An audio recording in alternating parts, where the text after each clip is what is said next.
Okay, welcome to today's webinar, Top 8 Design Decisions for Chatbots. It's great to see everybody here. If you have questions, comments throughout the webinar, please drop them in the chat. I'll be monitoring that. I have a couple colleagues on as well who will also be helping to monitor.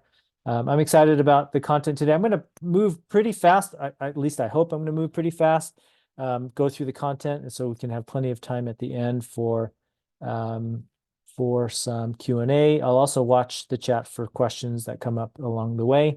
Hope everyone's doing great. So let's dive in. Of course, everyone that's registered for the webinar today, there's about 100 folks. We'll all get a link to the recording. I know that's how a lot of people like to consume these webinars since things can get busy. Okay, so when we talk about chatbots, a lot of times when people think about it's natural when people think about chatbots, they think about the most common user experiences out there, which in the last year and a half has been these large language models like ChatGPT, like Google, Gemini, Bing, Perplexity. There's a bunch, and those experiences are they have sort of two big attributes from a user experience perspective. One is that they are passive, and what I mean by that is that they're not going to engage with you until you ask it a question. And the second is that they are transactional. So you ask your question and then you're done. Chatbots can do a lot more than that. So when I pose this question to folks, what kind of chatbot messages do you need? Some people can scratch their head like, what do you mean? I just ask a question and the chatbot answers the question that I ask. And that's not necessarily the case. There are a lot of different types of chatbots out there. And as we talk about chatbot design decisions, we're going to talk about the whole sort of breadth of possibilities that chatbots can be employed to help people, as well as shape development and help teach and train and all sorts of good things. And so this first one up here of answering questions is sort of the quintessential chatbot type of message, and that's what a ChatGPT is doing. And I'm going to use the word ChatGPT much like we use the word Kleenex or Xerox, just as a LLM capture-all term, a ChatGPT. So essentially, that's what these chatbots are doing. But there's a lot more, as I mentioned, that a chatbot can do. So, for example, you can use a chatbot to administer a survey. Now, a chatbot that's going to administer a survey can do it proactively. So if you've got a chatbot interacting with you through some sort of messaging platform like Microsoft Teams or Slack or SMS, you can actually have the chatbot proactively send survey questions. And we're going to talk a lot more about messaging channels here in a moment. You can have chatbots send reminders for reinforcing something that someone's learned, or reinforcing a goal or something like that. And here's just an example of that you see on the screen. We'll talk more specifically about that as a use case in a moment. You can have a chatbot send coaching messages, goal tracking. Hey, this is a weekly check-in. How did you do with your goal this week? You can have a chatbot teach. So here's this example of, hey, in 3 easy steps, I'm going to show you how to perform the Heimlich maneuver. You can have a chatbot send motivational messages, and those motivational messages could include images, videos, animated images even. And you can have chatbots quiz people to test their knowledge on things. This is just a subset of the many types of messages you can envision with a chatbot. And so as we get into talking about the design decisions, the top 8 design decisions, I first wanted to start with this to say, imagine that you're designing a chatbot. You would need to understand its purpose and who your audience is. And as you design it, you can almost like take a little chatbot message shopping cart and put these things in there. Like, yeah, I want some motivational messages. I want the chatbot to answer some questions. I want to actually quiz.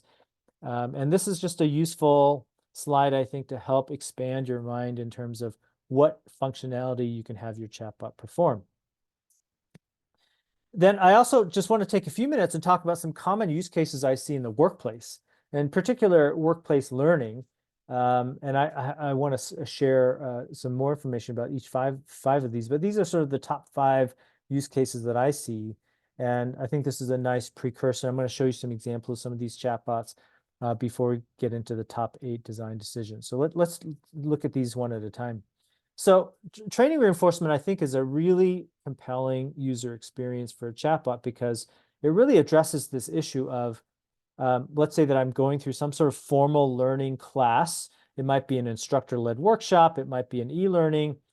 How do I ensure that I remember the things that I've learned and work to apply those in my day-to-day job?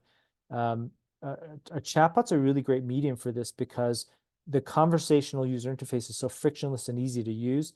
And if you can put your chatbot in a place where I am already at every day. So I always use Microsoft Teams as the most common example because so many organizations use Microsoft Teams. It's right there. And so I could be doing my work after my formal learning event, and a chatbot can be programmed to send me reminders just through the flow of work that I'm already going through. And these reminders can be links, they can be content sort of reminders, they can be nudges, they could be check-ins, they could be all these different sort of things. So let me show you an example of this. I'm going to exit full screen and pull over my Teams. You can find it in my desktop clutter. Let's see, where's my Teams? There it is.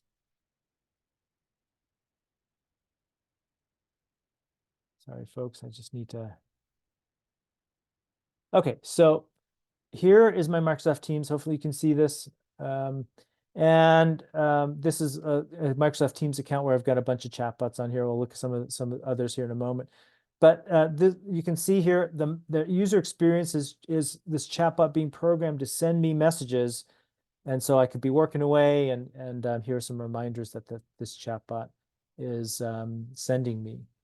This particular content is a demo that we created at Mobile Coach that assumes that someone spent some time learning about Mobile Coach and the Mobile Coach platform. So you could see here, here's a reminder of a key feature of the Mobile Coach platform.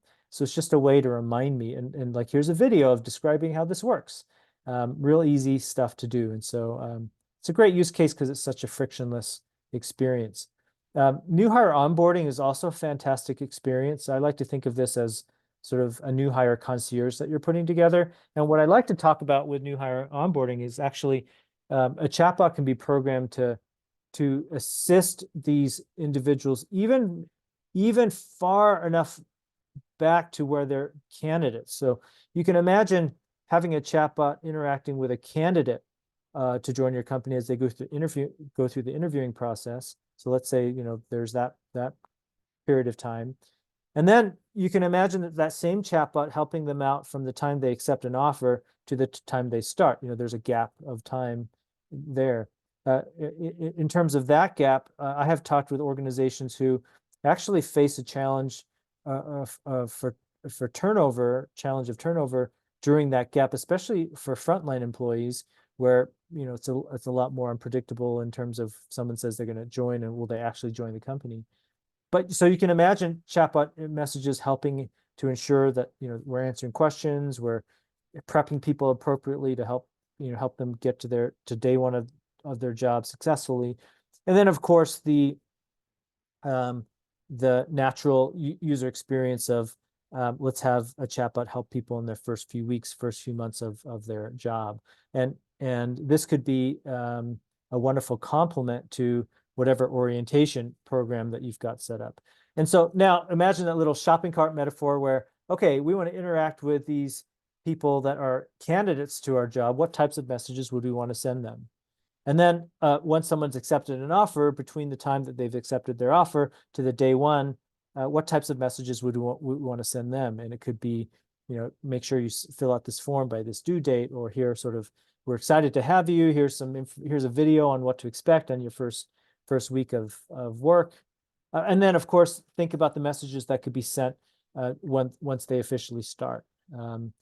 Again, from administrative type of reminders to sort of cultural reminders. A story I like to tell is that I had a conversation with a consulting firm in Europe, and they, they were very confident. They had hired thousands of consultants over the years, and so as they built their chatbot, they felt very confident about what types of information that chatbot would need to house. And they were surprised once they launched their chatbot at some of the questions that came in. And one of the questions I remember is that some of the women that were joining the firm felt more comfortable asking the chatbot about, hey, what to expect in terms of dress and appearance, makeup, things like that, that they felt more vulnerable asking a human being, but felt more comfortable asking a chatbot. So there are just so that just goes to show that there are some instances where interacting with a chatbot is actually preferable to interacting with humans, especially when people feel vulnerable. So again, lots of different wonderful types of messages that you can program a chatbot to help for new hires. So this is a fantastic use case. A use case that is gaining a lot of momentum, especially since the advent of AI, is this idea of performance support, of having a chatbot that's just one click away that I can access to help me do my job while I'm in the flow of work. The screenshot here on the right here shows a chatbot answering a question in terms of what an acronym means. So an acronym is a great example of this, an acronym bot, where imagine that same new hire. Let's take that same new hire use case. Let's say I'm a brand new hire. I'm joining some conference calls. During this conference calls, people are spewing acronyms left or right. Am I going to stop the meeting and ask everybody what every acronym means? Well, most people will not. Can I go to Google and ask what those acronyms mean? Not really, because a lot of acronyms are specific to the organization. So Google's not going to know, or at least give me, 10 different possibilities, and that's going to be tough for me to know. So having a chatbot right where if my organization is using Teams and I can have a Teams chatbot, I can just quickly ask acronyms, what they mean as the meeting's going. Don't have to stop the meeting. I can keep up. That's an example of a really great use case for performance support. I will also say on performance support that because people are really becoming reliant on chatbots to answer questions in their personal lives, there's just going to be an expectation where especially with Gen Zers and people that have been using digital tools their whole lives, their whole careers, early in their careers, it's just going to make sense for them to think, boy, why isn't there a chatbot available to help me do my job? So this is a compelling use case. I wanted to show you this use case of micro-learning. I'm going to exit my full screen here. There was an example on the front page where over here, it said here, in 3 easy steps, I'm going to show you how to perform the Heimlich maneuver. But I wanted to show you an example on my Microsoft Teams. Let me get back to my Teams here. This is a chatbot that we created called Marlin. I'll just double click on it so you can see it. And Marlin is a fishing course. Do you get the joke? Fishing, Marlin. And Marlin sends quizzing about, so this morning Marlin sent me this image of this voicemail. I don't know if this is large enough for you to read. Here, I can boost it here. This is a voicemail. This is the IRS. Your tax payment is late. You must wire money today, or you will be fined. Call back to transfer your tax payment immediately. And then Marlin asks me, if you get this call, what should you do?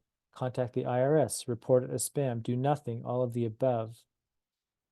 So I answered with B, report as spam, and then Marlin kindly told me that I could do all 3 of these things. I could contact the IRS, I could report it as spam, and I could do nothing, like not act on it. This particular microlearning course sends me images like this or scenarios like this and gives me a score. So you can see I've got 2 out of 25 questions right so far. And so in terms of microlearning, you can design this to send someone a very short lesson once a day, once every couple days. I think it could be a really effective medium for the chatbot. Coaching also, with the advent of AI in particular, a chatbot that's a coach can be really smart nowadays. We actually created a personal development coach named Alex that I think is really intriguing. And a chatbot that's a coach can both be programmed to send out push interactions for accountability, goal tracking, sending reminders, helping people practice with conversation simulators, and also can be programmed to answer questions and provide resources and FAQs. And so I think that's a pretty compelling use case. So with that background, first, if anyone's got questions about or reactions to any of those use cases, please drop them in the chat. But let's go over the top 8 chatbot design decisions. And through these, I'll also talk a little bit more about the function of how to build chatbots like this. So the first is defining this chatbot's purpose and scope. So if you think about the training reinforcement use case, let's imagine that I go through, as part of my organization, I go through a 4-hour workshop on how to communicate more effectively. And in that workshop, I'm learning a handful of skills. And I want to make sure, and the organization wants to make sure that I practice and master those skills after this workshop.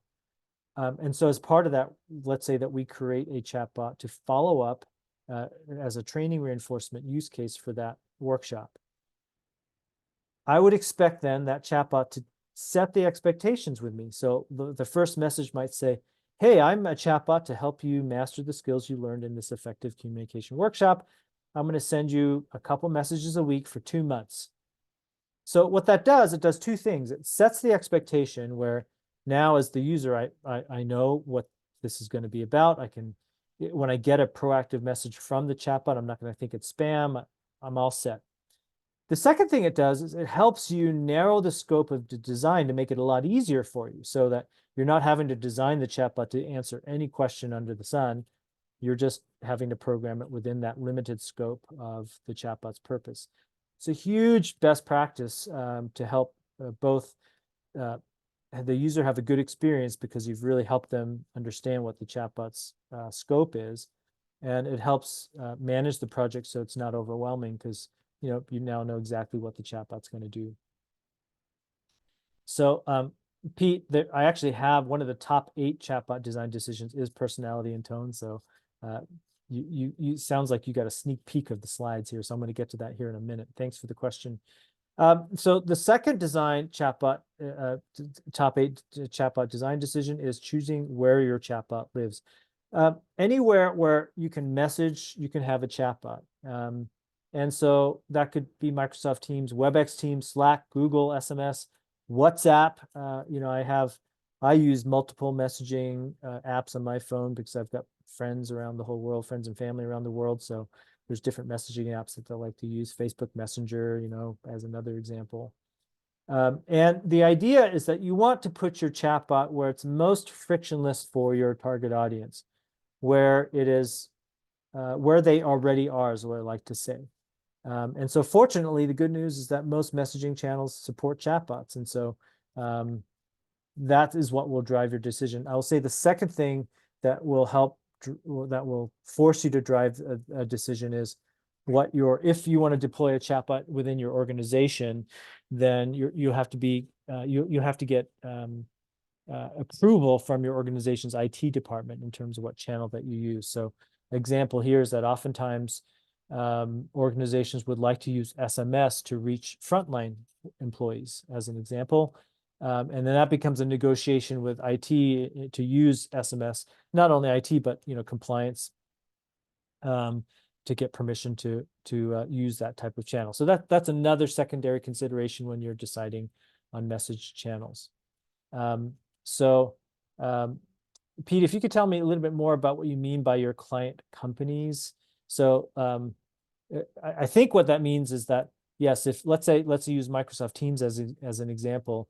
If you want to use Microsoft Teams and deploy a chatbot within your organization, then you would have it installed within your organization's Teams instance so that people outside of your organization are not getting access to the chatbot, which then segues into this third one of who has access to the chatbot. So if you think about like OpenAI, they're the parent company behind ChatGPT. They don't worry about this question. They want everyone in the world to use their chatbot. But within an organization, that's very different. So let's take the new hire onboarding chatbot for as an example. If I'm a large organization, I actually may want different onboarding chatbots for different segments of my population. I might have a different onboarding chatbot depending on what country the person is in. I might have a different chatbot depending on what job role or function that they're in. So outside sales reps might get a different onboarding chatbot than someone joining the finance team or the customer service team. And so in order to avoid confusion, as well as in order to make sure that only authorized people are seeing the authorized content, this is a consideration that you have to really plan around. So how do I limit access? How do I get the right people connected to the right chatbot? This is something that you have to add into your chatbot design plan. And going back to Pete's first question about chatbot's voice and tone, I get asked a lot, hey, Vince, what is the number one factor in having a chatbot project go well or not? And in most cases, the number one factor to determine the success of your chatbot is the writing that you do, which will reflect the chatbot's personality and tone. So this is a really important question. If your chatbot is catering to first-time job Gen Z population, the personality and tone might feel very different than having a chatbot that's an executive coach helping out more senior staff. So you do have to really think about this and be deliberate in the personality and tone of the chatbot. And the good news with chatbots is that because it's not software where you have to design a user interface, you can actually do some nice experimentation with personality and tone. You can try different things and get some feedback, look at some statistics to see how your chatbot's performing in terms of engaging with your target audience. So number 5, are messages proactive and or both? Proactive and reactive or both? If I have a chatbot that's programmed on Microsoft Teams, that chatbot now knows who I am. It knows my Teams ID. And because it knows my Teams ID, you can program the chatbot to, let's say on a Friday afternoon, send a message to say, hey, Vince, I'm checking in on you. How did your week go? If the chatbot is like on ChatGPT, like on a website, it's only reactive, right? So it doesn't, because it's on the medium of a website. And so first of all, if you want to create proactive chatbots, you need to have your chatbot on a messaging platform like Teams or like SMS, for example. And then you can decide what messages, again, remember the metaphor of taking the shopping cart and saying, hey, I want some motivational messages, I want some quizzing, I want some surveys, I want some teaching. Then each of those inherently will have, yes, that makes sense to have some be proactive and some be reactive. In order to get the right mix of proactive and reactive messaging, you really have to be thinking about what you want your chatbot to accomplish. So that goes back to the first point of the purpose of the chatbot. So if it's a training reinforcement use case, then you would want proactive messages, maybe once a day or a couple times a week. Or you can actually ask the user to say, hey, I'm going to send you some reminders. Would you like daily reminders or would you like weekly reminders? And then you can program the chatbot to send messages proactively based on the user's response. So this next one, are messages rule-based or are they AI-driven or both? So let me sort of break this down for you. In the example I just mentioned about, I want a message to proactively send on a Friday afternoon to check how you're doing. So this message might say, hey, Vince, it's Friday afternoon. How did your week go? That description is a rule-based sensibility because I'm setting the rule of, on a Friday afternoon, I want to send this message to a particular user. Those are rules, like logical rules. And I want the message to say, hey, it's Friday afternoon, how are you doing? So that's a description of setting up a rule to fire off and trigger a message. If the user responds, so let's say I get that message and I respond to say, well, my week didn't go very well.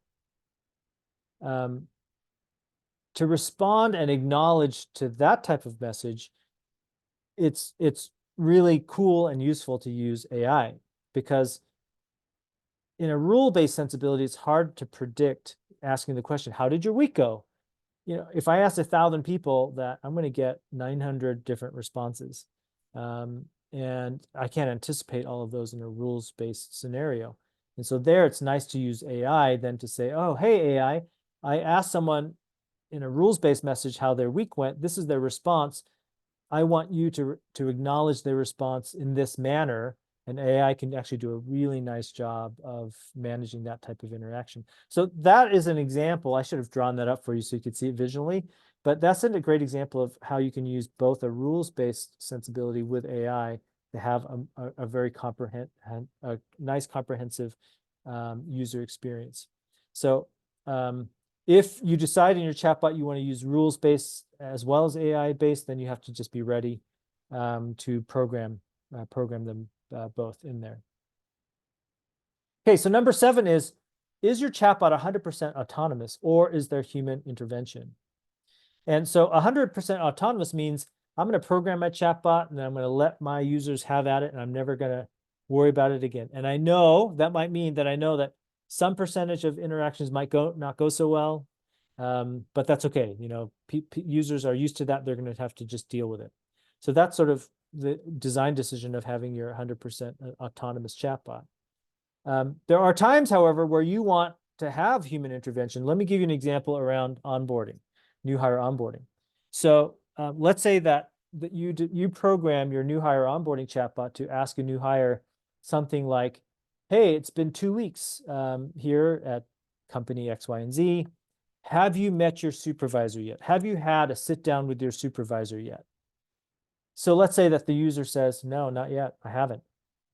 That's an example where you actually may want a human to know this that this is the case.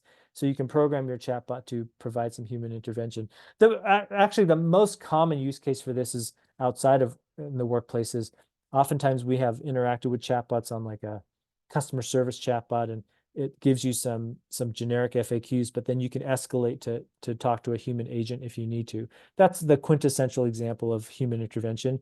But when you're building a chatbot within your enterprise, there are lots of other types of triggers where you can alert a human to get involved. For example, if the user has a very specific technical question that the chatbot can't quite answer, or there's more nuance in the answer that's required, the chatbot could say, hey, I can link you with a subject matter expert. Would you like that? So another example here. So that's something that you have to decide. If you decide that you want your chatbot to have some human intervention, then you have to bake that into your workflow and bake that into your planning. This last design decision, I think, is really important, and I think it's less obvious to people. If you design a chatbot and deploy it within your organization, and it's talking to people within your organization, that chatbot is effectively a virtual employee. And as a virtual representative, as any employee is a representative of your organization, there's an expectation that that virtual employee follows company policies, represents their organization correctly and honorably, and there should be consequences if they don't. And so it's, I think, really useful to ask yourself the question, who is this chatbot's manager? Who is this chatbot going to report to? And how are we going to help to set expectations for the performance of this chatbot? So this is definitely a question that you need to answer. I think chatbots are so new that organizations aren't quite equipped to answer this question. So oftentimes the answer gets defaulted to the IT team, who's going to manage, since it's technical, they're going to manage it. A lot of times that's not the right answer, because if the chatbot, for example, is functioning as a new hire concierge, then probably the owner or the manager of the chatbot should be in HR. And so how does HR then manage a chatbot? Well, there's new workflows, new competencies that need to be set up and learned in order for that to go well. But unless you have that deliberately baked into your design, then there's a chance that the chatbot project won't go as well if you don't have that sort of governance baked into the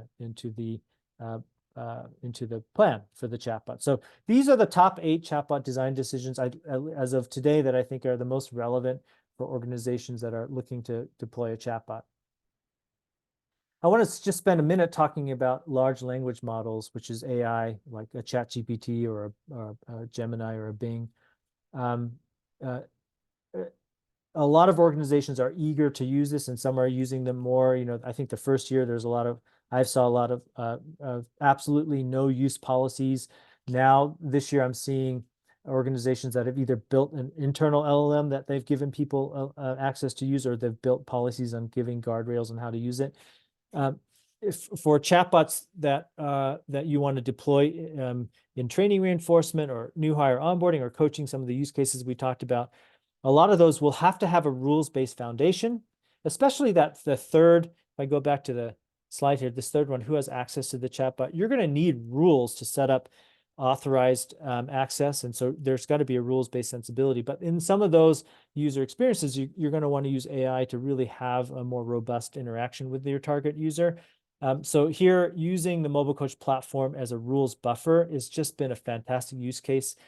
The lion's share of projects we're doing over the last 6 to 8 months is doing exactly this, where there's some measure of AI being used in the chatbot, and the main function is using our platform to as a guardrails for the LLM to ensure accurate responses, to make sure that the chatbot's not hallucinating and going off the rails, but it's compliant to security and policy standards, as well as delivering detailed reporting. So that's a really great a use case of our platform. So a couple questions coming in. I think, Pete, I've got all your questions answered. Please ping me if there's questions that I didn't get to.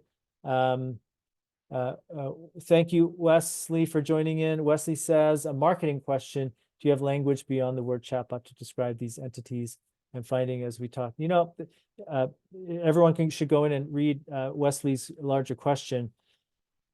Because chatbots are such a still relatively a new technology, we're struggling. Wesley's really capturing this issue of struggling to come up with common language. I still, I've been working with chatbots for 11 years, so I'm really ingrained in this term of chatbot. But much like at the beginning of this platform or beginning of this webinar, how I said, hey, most people think of chatbots as, X, Y, or Z. I'm having to do a lot of qualifying when I'm talking about chatbots, and that's not ideal from a marketing perspective, or just from a conversational collaborative perspective.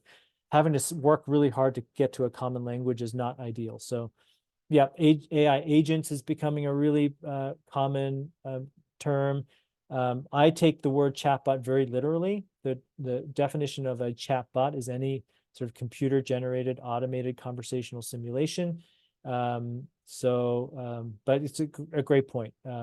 There is still not a really great common term, and I don't think there will be for a while, because it's still the products and the services emerging around automated conversational user interfaces is so dynamic. It's just really evolving a lot. That's a challenge we've had for 11 years, actually, still.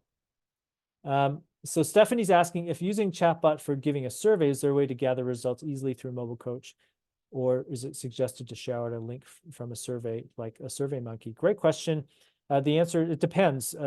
Mobile Coach does have reporting if you decide to use Mobile Coach as the actual chatbot or survey medium, or you can use chatbot to send a link to a Survey Monkey. So let me just give a little bit more color on that. I think a really great survey cadence using a chatbot is, rather than like sending someone a link to 20 questions, I think some of the downside of that is, when I'm given a survey, I almost put on like, oh, here's a survey. I'm going to put on my survey hat and try to get through this as fast as possible. Great. It's great. We're happy when people fill out surveys. But if I'm putting out my survey hat and filling it out as fast as possible, the type of I think you have to just question the quality of the responses a little bit. But imagine a chatbot like every couple of weeks. Like, let's take that training reinforcement use case, for example. And I'm having this interaction with this chatbot that's helping me remember the lessons I learned during the course. And then 2 weeks later, it says, hey, Vince, just wondering, what do you remember about, the room? Or what do you remember about the facilitator? Like, do you have some feedback for me? It's very conversational and very within the flow of the conversation. I think the quality of the response you can get through that type of surveying is really intriguing. And in cases like that, you would use the mobile coach platform to capture the answer and not have it be sent to a survey monkey. But you can do both. So great question. So lastly, I think this is my last slide. Please put in more questions if you have them. This is my mobile coach plug. I think most of you that have joined the webinar or registered today will know something about what we do, but we're a chatbot development platform. It's been really exciting times for our platform the last couple of years of we're seeing more and more organizations think of chatbots or include chatbots as a part of a strategic purpose of what they're trying to do. Chatbots can be really instrumental in helping to shape development, personal development, to help influence behavior, to help with supporting culture change within an organization, to help people on demand within the flow of work do their jobs. And chatbots are getting much more smarter. They can just be a lot more impactful, and that's really exciting for us. And we think our platform's a really ideal one in terms of putting in all the rules, monitoring and executing who has access to the chatbots, bringing in AI so that the chatbots can be a lot smarter, housing company-specific content and keeping it safe so that the chatbots can be good corporate citizens. These are all things that are within the sweet spot of our platform. So if any of you haven't tried out our platform, please ping me. Happy to send you or set you up on Sandbox accounts so you can try it out, give you bunches of examples and demos to try it as well. And any support we can offer you if you're trying to be an internal champion for chatbots, let us help you be successful, and happy to put together demos that you can share internally and get people excited about the possibility with chatbots. So thanks for joining. I'm going to keep answering questions as they come in. Wesley also asks if we're using chatbots to deliver a series of micro-learnings. So an example, let's see, as simple as linking to a, so you can link. So yes, you can absolutely, if you've got existing micro-learning lessons in an LMS somewhere, you can absolutely use a chatbot just as the alert system, as the push notification.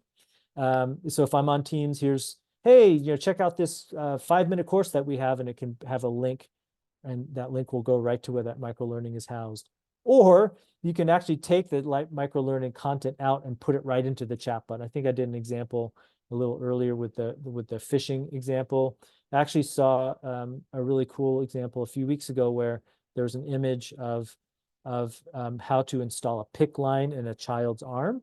That's more of a medical use case. And then that image, there was like arrows to say, okay, in this image, what's happening with in area number 1? And things like that, I think could be a really cool use case for micro-learning using the chatbot directly. Okay, well, hopefully that was helpful, useful. I'll just park on this top 8 chatbot design decisions slide again. Thanks for joining. Everyone's going to get a link to the recording to today's webinar. Hopefully, again, this was helpful. And again, if anyone wants to try out a chatbot, start putting stuff together, please let us know. We'd love to help support people who are excited about chatbots and to hear about the possibilities and how we can positively help you in what you're doing in your organizations. So thanks everyone for joining, and hope everyone has a wonderful rest of the day.